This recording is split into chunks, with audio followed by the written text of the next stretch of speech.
How is suicide bombing anything to do with any religion? In the Muslim world, we should have democracies rather than dictators and kings running Muslim countries who do not represent the Muslim public opinion.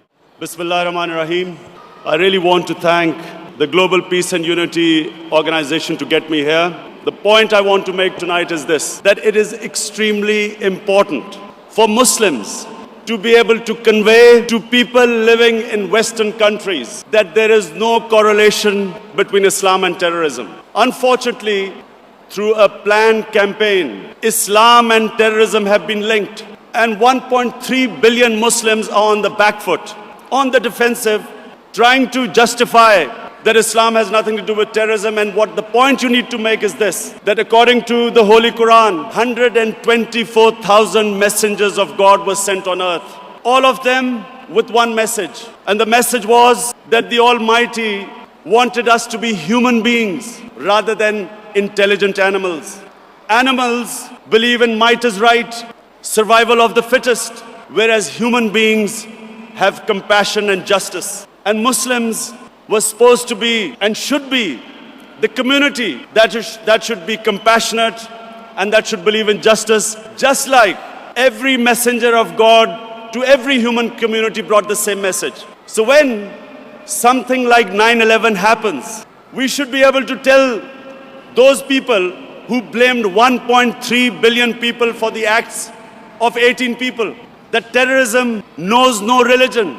All religions preach the same thing. And unfortunately, we do not have either the political or intellectual leadership in the Muslim world to be able to convey our point of view. So we have words like Islamofascism, like radical Islam. When Tony Blair and George Bush say that the enemy of Western civilization is radical Islam, how is the man in the street in the West supposed to differentiate between a moderate Muslim and a radical Muslim? And why is Islam the issue? Before 9/11, 70% of all suicide bombings was by Tamil tigers in Sri Lanka. No one ever blamed Hinduism for what they were doing.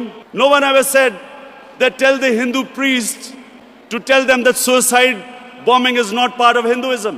So why were we on the defensive? How is suicide bombing anything to do with any religion? And unfortunately, because we did not have the leadership, and because sadly in the Muslim world, there were people who played along the game, called themselves moderate Muslims. We had military dictators, in order to get Western support, called themselves enlightened moderates, perpetuating this image that perhaps it's something to do with Islam or radical Islam. All human communities have moderates, have liberals, have conservatives, and have fanatics. Islam also has its fanatics, but the moderate majority is always liberal because our religion preaches, our religion accepts other communities and other religions. We all know that Islam believes in plurality. Muslims have lived with other religions. We have lived with Hindus, we have lived with Buddhists, we have lived with Jews, Christians. We accept. Allah says in the Quran that it is through His will that we are distributed in different communities. It is through Allah's will that human beings distributed in different religions and communities. And Allah goes on to say that had He wanted, we would all become one community. And then it goes on to say, the ayat goes on to say, compete in being good human beings.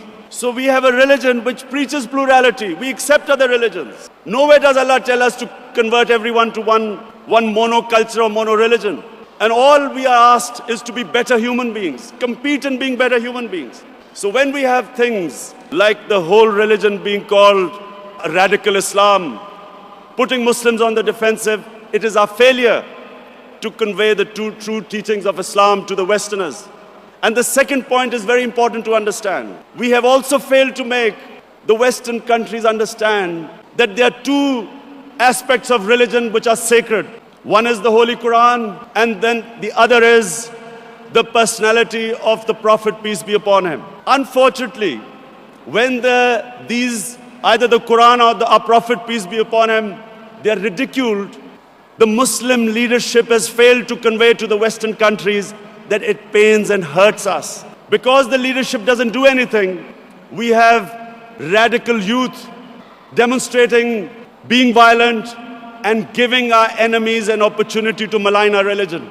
I think it's about time that the OIC, the heads of Muslim states, should stand up and convey this to the Western countries that just as the Holocaust in various European countries, if there is any doubting the Holocaust, people are put into jails. There is no freedom of expression when it comes to Holocaust, and quite right. Because if anything hurts other human beings, why can't we lay off those subjects? Similarly, the Quran and the Holy Prophet, peace be upon him, should also be considered. If there's any caricature, if there's any ridicule about these two entities, it hurts us. We should be able to convey them to them. Why should we leave it to radicalized youth to go in the streets and burn and kill and give the opportunities to the enemies of Islam to malign us? And I consider this a failure of the Muslim intellectuals and the Muslim leadership. I think that this is a very good forum. Before we leave, we should pass a resolution that we have to make Western countries understand that these two aspects are sacred to us. Same time, we should make them understand that Islam, like all great religions, all great revealed religions of the Almighty Allah, want justice on this earth, want peace, want compassion. Islam makes us into human beings. The best aspects of a human being, nobility, generosity, selflessness, is what our religion teaches us, as opposed to being simply intelligent human beings where we only think of us, where nothing is ever enough, where we worship the material God, where we've just seen this collapse of the banks, where you saw the ultimate greed, human greed, where poor people's savings were robbed by the few rich people. This is what Islam and all great religions preach against. They want us to be human, to think of the poor, to think of the underprivileged, to be just, to tell the truth. In other words, everything noble about a human being is in us because of our religion.